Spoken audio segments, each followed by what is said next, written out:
সূরা রহমানকে আল্লাহ রাব্বুল আলামিন আরুজ বা নববধূর সাথে তুলনা করেছেন। রাসূল সাল্লাল্লাহু আলাইহি ওয়াসাল্লাম বলেন, ইন্না লিকুল্লি শাইইন আরুজ ওয়া আরুসুল কুরআন সূরাতুর রহমান।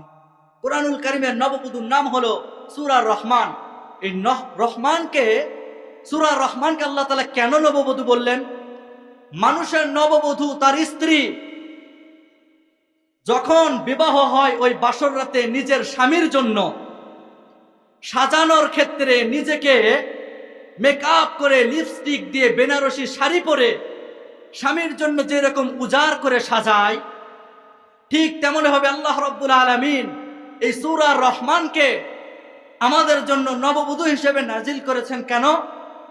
আল্লাহ তাআলা আমাদেরকে দুনিয়াতে কি কি নিয়ামত দান করেছেন, জান্নাতে আল্লাহ তাআলা আমাদেরকে কি কি নিয়ামত দান করবেন, এই সব নিয়ামতগুলোকে একত্রিত করে আল্লাহ তাআলা এই সূরা রহমানকে উজাড় করে সাজিয়েছেন। বলে আল্লাহু আকবার।